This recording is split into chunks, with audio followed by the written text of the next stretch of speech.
Yo, what's good, everyone? Welcome to another Jets episode on the Knicks, Jets, etc. podcast. It is October 26th. You've been listening to this. It's Friday, October 27th. The weekend we've all been waiting for, Greg, the Snoopy Bowl. The New York Jets versus the New York Giants at Jet Life Stadium. All going to be covered in blue. I'll be there in the end zone. How you feeling, man? Off a bye week. We have so much to talk about. For the first time in a while, Greg, the Jets won the bye week. Yes. Because we not only did we beat Philly, an undefeated team, and then we could get to kind of live in that for 2 weeks, but everybody we needed to lose lost last week. Everybody. Miraculous week for Jets Nation during the bye. Yeah, we fired up Philly so much that they ended up going out and beating Miami. It was great. Unbelievable. Patriots have life, showing out the Bills, which honestly bodes well for us, especially because we beat the Bills already. We still have the Patriots at the end of the season. Bills coming up right around the corner. And then we just have so many clown shows, Greg. I mean, if I have to hear one more random fact about how the Jets are no longer the team because Zach Wilson didn't stay around for the bye week. Did you see this from WFAN? Yeah, I saw it. I didn't pay any attention to it. I mean, what are we talking about? Just insane, Greg. Just logistically insane. If you're listening to this, you probably saw it. Guy from WFAN told Tiki Barber that Zach Wilson doesn't have it because it's okay for the rest of the roster to go home during the bye week, but the quarterback has to stay around. They have to stay around to the facility that the Players Association collectively bargained is not allowed to be open during the bye week. He just has to. This guy wants him. Zach Wilson just drink coffee from around Morristown and Florham Park. It's unbelievable. Is the guy a Giants fan that said it? Because New Jersey Matt on Twitter was just finding all these Daniel Jones photos of him during the bye week in previous seasons not being part of the team. Yeah, and I wasn't sure if that's because the dude was a Giants fan or if it was because we're playing the Giants this week. No, he's a Giants fan. He's a Giants fan. Okay. All right. Yeah, I saw New Jersey Matt more than I saw whatever that guy was talking about. Yeah, I mean, yeah, there's people are just finding ways. People are just finding things to talk about now with this Jets team, which is incredible because it's been a long time since there was stuff about like where players were during the bye week mattering for the Jets. Usually it's about play on the field for the Jets. And as we saw with the Eagles game, I mean, things were looking pretty good. This offense is not turning the ball over. The defense is making the best quarterbacks in the league look mortal. And, you know, this run game with Breece Hall has got some legs to it. It's just a matter of who else could round this out. We'll talk about buys, trades coming up and stuff like that. Trade deadline is right around the corner. Next Tuesday, so this is the last week before you got to get those trades in. So it's going to be interesting. Going to be real interesting to see not only how this game goes, but what moves we make as an organization to set ourselves up for success for the rest of the season. Yeah. I lost you. I think you got muted there, John. Let's talk about Let's talk about the trade deadline first here before we get into the preview because it is next week, and honestly, we're gonna have a rapid reaction episode after the Jets Giants, but it's gonna have to be after I make it back, the trek back from MetLife after the game, where both teams are both locals.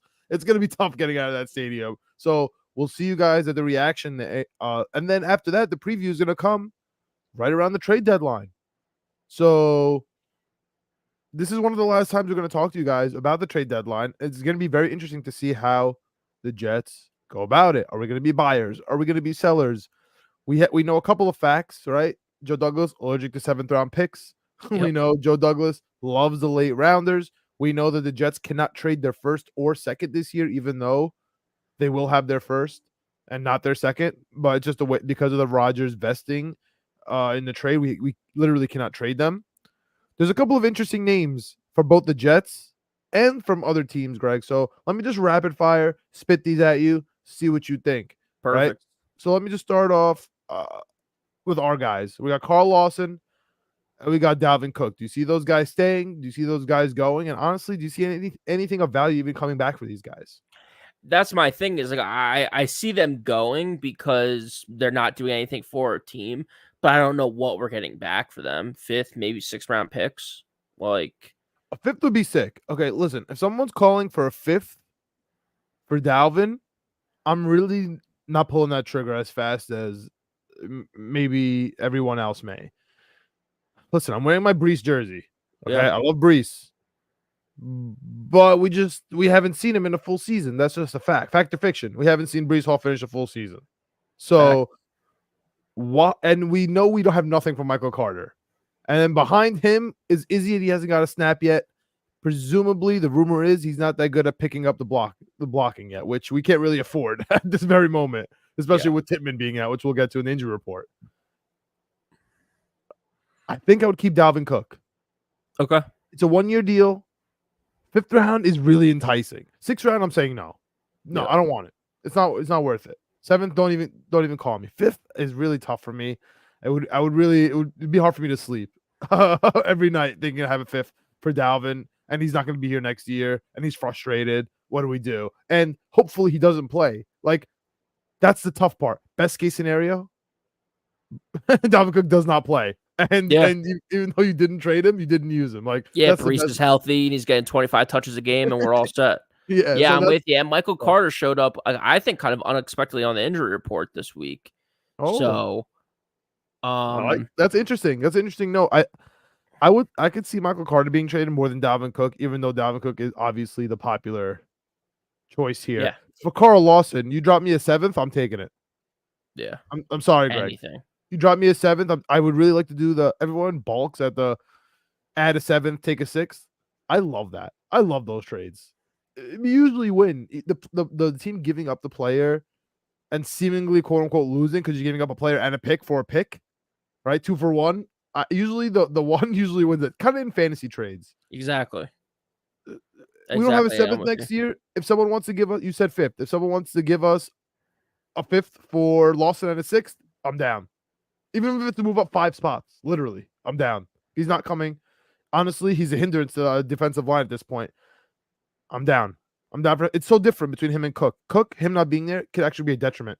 Lawson not being there actually could be a positive because we have more guys strapping up on the D line. So I'm okay with that. Anybody else on our team before I switch it up? Give you No, those seem to be the 2 big names. I don't see anyone else. Just looking at this roster, like, we're not healthy enough at any one position. I mean, we already moved on from Mecole Hardman. So, wide receivers, offensive linemen, we need help. Defensive linemen, I mean, it's not a trade, but like there's talks about like, can we get the Bryce Huff extension done during the bye week? Bye week's not technically over yet, so do you see anything happening there? Oh, the bye week's over. They're back in practice. Yeah, I mean, I honestly think we're gonna franchise Bryce Huff. We tendered him last year with the 2nd round tender. I think we're gonna franchise him this year. To be honest with you. Well, okay. All right, let me rapid fire you for players on the outside real quick here before we move on to the Jets Giants. You got a phone call. You're the Jets GM. Titans on the phone. They're tanking. They're in the tank. They need a quarterback. They have 2 quarterbacks now. Levis and Malik Willis not going to work out. Derrick Henry. You want him or not? No. D-Hop. You want him or not? Nope. Ooh, all right. Raiders pick up the phone. They had a big win Monday night, but they're not getting rid of Devontae or anything like that. But maybe a Renfro for like a 4th. You don't want Renfro? Nope, he stinks. All right. Giants lost versus the Jets. Not going to see us for another 4 years. Not re-signing Saquon. Want to do Saquon a favor, kind of keep him in the same city. He doesn't want to go on a move. Call the Jets, ask for a fourth. You taking it? The only reason why I would think about Saquon is for the hopes of signing him long term. So Brees is on a rookie contract. He's locked in for the next 2 or 3 years. Saquon and him would be the best 1-2 punch backfield the NFL has seen in a generation. And Saquon's a Jets fan. He's in New York already. He's a Jets fan.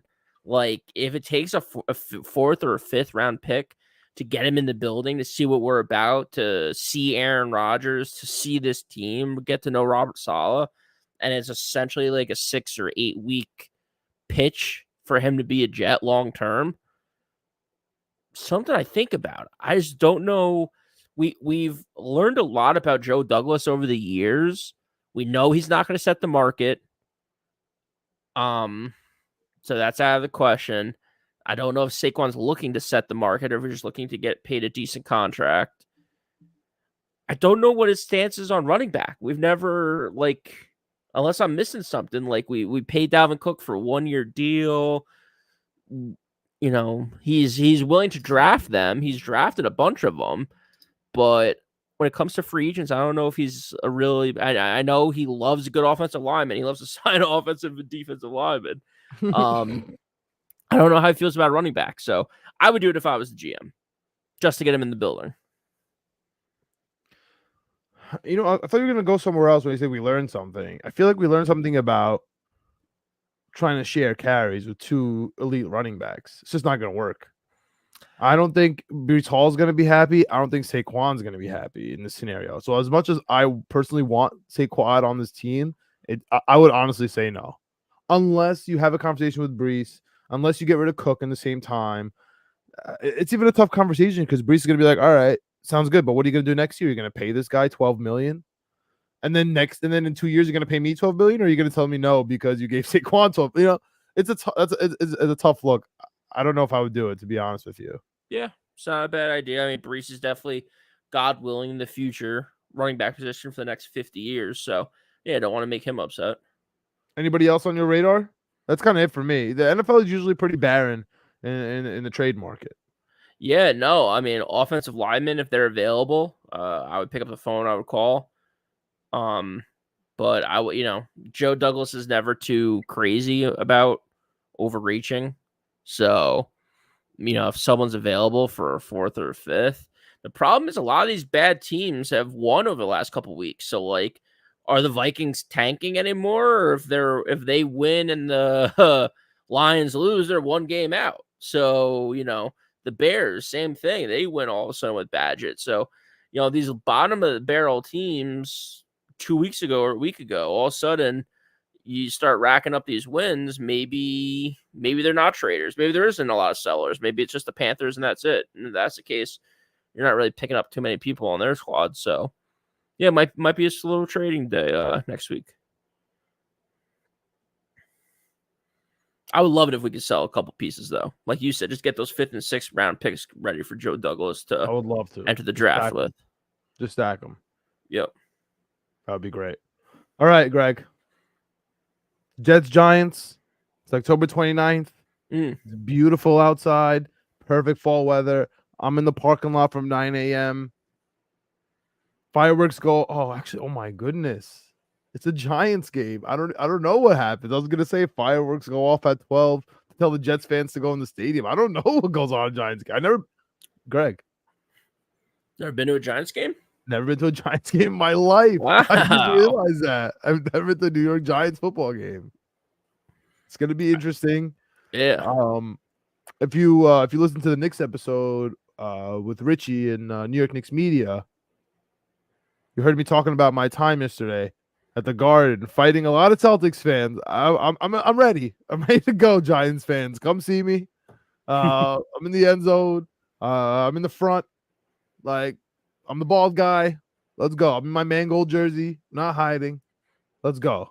I'm really ready for this. I'm gonna be tailgating with 1 million Giants fans. It's gonna be so disgustingly blue. It's so weird because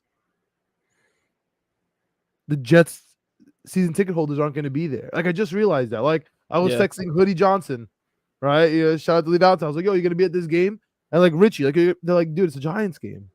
I'm like, oh, like it didn't like compute in my, it like really just hit me like pretty recently. So I'm very excited for this game. The last time I remember the Jets and Giants playing each other, the Jets were up at halftime. Mark Sanchez, Jeremy Shockey, that whole deal. We got smacked. That's like the most memorable what I remember. I remember Jamal Adams just absolutely ripping a ball from Daniel Jones, but I'm not sure if that was regular season or preseason. I think that was preseason. Okay. I think we have a lot of scuffles. Listen, the Jets and Giants, obviously we play each other in the preseason, so it makes sense that there's more history of the preseason. But remember, we injured Eli Manning. Yeah. They injured Mark Sanchez. We stripped the ball from DJ. Their defensive linemen's fighting Aaron Rodgers. There's always little scuffles between the Jets and the Giants in the preseason. But interestingly enough, Greg, the narratives are completely different this time around. I was hoping this is going to be a crazy game for both teams. Coming in off the bye for the Jets by week 7, everyone's going to be in it, but it's really different. The Giants have 5 L's, dude. They cannot take a 6th L. We're in week 8. You know, they can't take another L. They can't. This will be a nice L to take for them because it's the AFC. Like, if they have to choose one, this is fine. The game really doesn't matter. Like John Franklin Myers was on the mic joking around today. He's like, the game doesn't matter. He's like, I get it. We are quote unquote rivals because we share a city, whatever that means. He's like, we don't practice with them. We don't see them. I don't see Blue. We don't live in New York. Like, nothing is shared. Yeah. You know what I mean? It's not really like the Yankees and Mets where they play every year and there's some sort of history, which really, even Yankees, like, they met in the World Series. I feel like that's what it really fueled. You know what I mean? Other than that, it'd be like, yeah, whatever, man. We see you twice a year, 5-6 games. Sounds good. Your scumbag pitcher threw a broken bat at one of our players. Yeah, that's what I'm saying. That was fun time. Steroids for everyone, both sides, good times, like in the year 2000. So that's where that rivalry came from. I agree with JFM. Not a huge rivalry for this game, but for the fans, it just means so much, man. And with the narrative, the Giants desperately need this game, cannot have a 6th loss. And for the Jets side of things, they have a pretty soft schedule coming up. But if they want to actually put their name officially, Greg, officially, this is October 26th right now. Game's October 29th. We're talking week 8, officially in the hunt. If you want to be officially in the hunt, you got to win this game. For the Giants, they're basically fighting for one spot in the wild card. It's really tough for them to lose. For the Jet side, they could technically afford the loss. I'm going to be honest with you. They can afford the loss. But it's going to hop step them into a different stratosphere because we'll be 4-3 above 500. That's unbelievable. Right? We're going to go back to the 6-3 Zach Wilson days. Remember, the Jets are 6-3. The Jets are 6-3. We'll be screaming it everywhere. Get above 500. And then, Greg, we're staring at Monday night Chargers, Sunday night Vegas Raiders. So weird. I'm seeing ads already for the Chargers and Jets game. It's like, dude, let's get through the Giants game first. Like, who's this Monday night? We talk about. I'm saying for the Jets Chargers Monday night. Who's this Monday? I don't know. We should know that, but it's just not off the top of my head right now. Yeah. Well, I mean, it's Las Vegas and Detroit. I don't know if we should know it. Oh. Jimmy G coming back, but that's interesting though. That is interesting. Yeah. They're already advertising for the week after. Yeah, I saw it on Twitter. I saw it on Twitter already. I was just like, "What the hell's going on?" I'll be honest with you though, real quick. This is like kind of like side conversation. There are a lot of open seats for that Monday night game at MetLife right now, so maybe that's something to do with it. I looked recently. It's pretty cheap. I have no idea why. Because it's 2 weeks away. You know, people are waiting for this Giants game. Greg, I need to say something right now. If you listen to this, you are a local, you are a Jets Giants fan. I guarantee it 100%. If you look at the parking lot prices for the Jets Giants, it is egregious, Greg. Greg, it is 10 times the amount to get into the Indiana Pacers home opener. 10 times to get into the parking lot for Jets Giants week 8. It's really? $150 right now to get into the gold parking lot. Why? Literally, why?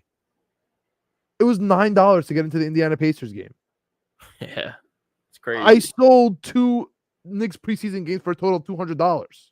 It's insane. I don't know what planet I live in. My teams suck, and I pay 15 times the park. For parking. It's really crazy. So everybody's hyped about this game, Greg. Yeah. At least the fans are. The Giants are desperate. We don't know who their quarterback's going to be. Their offensive line seems to be getting healthy, which is scary for the Jets. Mika McFadden seems to be playing, scary for the Jets. McKinney, one of the best cornerbacks in the league. Definitely one of the best D-backs in the league. Scary. Tyrod Taylor runs. Darren Waller, tight end. Saquon Barkley, catches out of the backfield. All scary stuff. All the things that kill us. Like every week is the same conversation. Tight ends, running backs that can catch it, quarterbacks that can move. On the other hand, their weakness is our strength. Offensive line, even if they do come back, it's their first week back.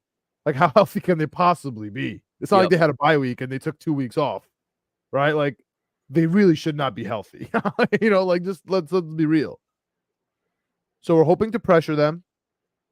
Daniel Jones addicted to turnovers. If he plays, I expect at least 2 turnovers. Our cornerbacks are back in Reed and Sauce.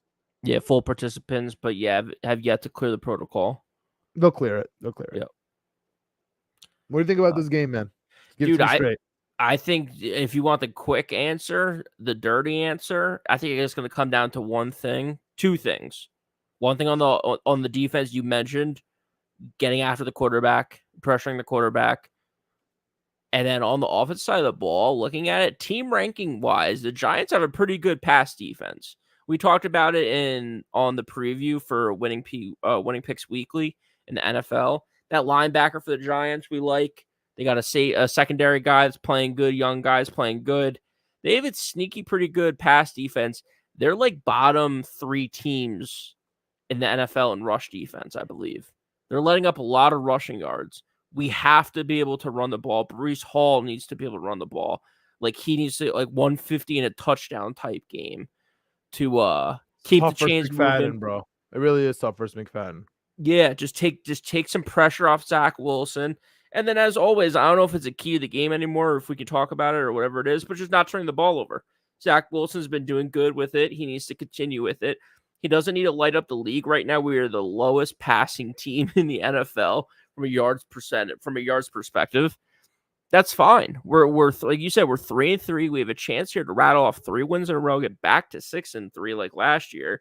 We were on top of the world at 6-3 last year. Think about this year, how we'll be feeling after Aaron Rodgers goes down 4 plays in, and we somehow managed to battle back. Got to take it one game at a time. Got to worry about the Giants right now. The Giants, to your point, you talked about it too, are in this weird little spot in the NFC where, the team that's right now the 7th seed making the playoffs in the NFC is the Tampa Bay Buccaneers at 3-3. Like, the Giants are 1 win away from being in this playoff hunt. So I'm happy they got a win last week because I think that takes the edge off. If they were 1-6 right now, it would be the most desperate of most desperate teams. You would see all the trick plays. You would see everything come out because they have to win the game. I think it's going to be tough. I think the Jets are going to win. I think the Jets are going to cover. I think the spread is 3. It's awesome. -3. Us, yeah, that we're -3. It's great to see us as a favorite. First time since week 17 last year. Love that. Love that. Yeah, I think the Jets get it done. Again, heavily relying on our defense, no turnovers, and just Breece Hall. I think it's going to have a monster day.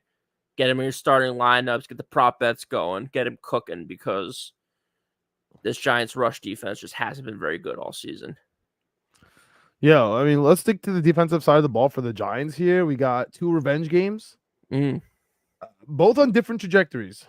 One, we had the "we told you so" about Leonard Williams, where we traded him. We had the incentive on him. You guys got all excited. The Giants fans got all excited because he, on a contract year, killed it, paid him too much money, and now everyone's complaining about Leonard Williams. Imagine that. On the other hand, Greg, we were really wrong about our boy Jason Pinnock. Drafted him late. A hybrid safety. Tried to even make him a linebacker for a little bit. Didn't work out. Cut him. This has been unbelievable for the Giants. Now going on a year and a half. It's technically now his contract year. So, grain of salt. But this is his 2nd year doing it. So shout out to him. I'm scared. I'm scared of Pinnock. I'm telling you right now, I'm not really scared of Leo, but we do have a banged up O-line. Yeah, I am way more scared of Mika McFadden, McKinney, and number 3, I'm throwing Jason Pinnock. I don't care what anybody says. I agree with all that. All right, so I think it's going to be a dirty game. I think it's going to be a disgusting game. Greg, I think the Jets are going to win this game, but I'll be honest with you, I don't think we're going to cover. I think the Jets are going to win within 3 points. I think it's going to be that gross of a game. There's going to be field goal. There's going to be a sequence where instead of a touchdown, it's like 7-6. You know what I mean? Like 2 field goals to a touchdown. It's like a 1-point game. And all of a sudden it's like a 1-2 point game for the rest of the time. That's how it's going to happen here. Jets are a bend don't break type of defense, especially. I can see the Giants kicking a couple field goals with Graham Gano, a couple 50s in MetLife. It's going to be a gross game, man. It's going to be a special teams game. It's not going to be a high flying shootout. No way the Jets and the Giants are going to have a shootout. It's going to be ugly. It's going to be 22-20 Jets. Oh my god, ugly. Well, ugly, and then you got 44 points. You're right on the total. I was expecting you to say like 10-3 the way you were talking about it. I was thinking it might be 10-6 at halftime. Oh yeah. Well, I'm saying that it was 10-6 at halftime. I don't 20. know who has a 10 and who has a 6, but the Jets aren't letting up a touchdown in the second half. So someone's got a lot of field goals if you're getting to 20 points from 10 or 6. Pick up Graham Gano in fantasy. He's about to get 9 field goals. Yeah, he's about to hit 3 50-yarders in the second half. Yeah, I got it around the same score. I thought this was high scoring, but maybe not. But I'm going 27-10 Jets. Dude. I think the Jets are good. I think the Giants are bad. Maybe I'm riding high off the bye week. But 27-10. You're in blue or red or whatever the hell jersey color you're wearing for get the hell away from me. Do yourself a favor. You lose 27-10. Stay away from me. You don't want to be around me. Just don't talk to me. Don't talk smack. Just walk away. I won't initiate. I promise. But do not initiate with me if you have 6 losses and you lost to the Jets 27-10. Don't interact with me. That's a fair warning to the world. I put it out in public. I did all I can do. Yeah. I mean, dude, like I said, maybe I'm riding too high. Feels like it, but I'll roll with you. Yeah. All right, man. I'm down with that. This is a big game for the Jets, man. And realistically, if I didn't have green colored glasses on, if I wasn't wearing a Breece Hall jersey, if I didn't have Jets all in my background, if I wasn't going to the Jets game this weekend, I would objectively say this feels like a letdown game for the Jets. Giants desperate, and the Jets narrative 2 primetime games in a row. Win both those primetime games versus pedestrian teams and the Chargers, especially at home, and the Vegas Raiders, right? After the trade deadline, it's going to be honestly abysmal over there. Yeah. And then you got 2 division games. Bills, Dolphins. Like, that's what it feels like to me. You lose this one, everyone now at 3-4. Then we become, win 2 in a row, become 5-4, and then we hit the 2 division games. That's what that's honest to God what it really feels like from a non-biased perspective. But from my perspective, of course, we're winning the next 3 games, splitting the Bills, and we'll see what happens with Miami. Yeah. This to me is a huge measuring stick game. Like, if we're a real team, if we're going to contend this year, if I should get my hopes up, we should be able to put the Giants away. We should be able to hold T-Mobile in this offense to under 2 touchdowns. They shouldn't have a touchdown in the second half. We should be able to contain Darren Waller because there's no one really else to contain. And we have the best linebackers in the league according to everyone. 2 of the top 10. According to everyone, we have the 2 best linebackers.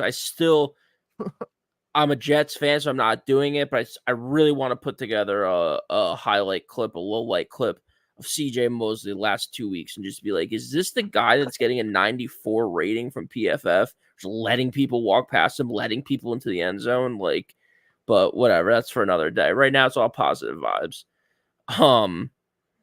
Yeah. This is a big measuring stick. The Jets should win this game by 2 touchdowns. The Jets should handle this team. and we should move into next week against the Chargers, which I think is going to be tough. But these next 3 games are must win if we're going to be serious, and it starts with handling the Giants on the road. While I agree with you, Greg, it's not the end of the world if we lose this game. It's an NFC team. Not. It doesn't matter. We have a huge AFC game coming up next week, a prime time versus the Chargers. That's going to make a difference for a wild card. And then we have another huge one, wild card versus Vegas. And we have 2 even bigger division and wild card games versus the Bills and the Dolphins. So even if we lose, I'm just putting it out there right now. It's not the end of the world. I objectively do see the Jets laying this down. Greg, the Jets suck after a bye week. They suck after a bye week. Zach Wilson sucks after a bye week. The Jets suck after a bye week. The Giants are desperate. I mean, this is pointing towards the Giants. I'm be honest. Their offensive line is coming back. Their quarterback might be coming back. If not, Tyrod Taylor's 3rd game, pretty good. You know what I mean? Like, that's nice. It doesn't bode well for me. Like, I'm not confident about this game. I'm going to talk a lot of smack because I'm going to be in the parking lot from 9 a.m. So there's going to be a lot of blue everywhere screaming at me. So I'm going to be talking it. But I'm going to tell you right now, Greg, I know you're listening. The Giants fans listening here to kind of, tell me you got me. I don't feel confident, but Jets by 2. Love it. Jets by 2, baby. All right. It's Knicks season. It's Jets season. We're in the middle of things. It's college football slate season. Knicks coming, Jets coming, etc. Period. Winning picks weekly. We got the full college slate. We got the full NFL gambling slate. We got Jets episodes. I'm doing some Knicks stuff with Richie on New York Knicks Media. Hit him up there. And that's it, man. Anything else, Greg? No, let's go Jets. Jets, Jets. If you're in the parking lot, if you're at the game, hit me up. Let's go. Let's go, Jets. Jets.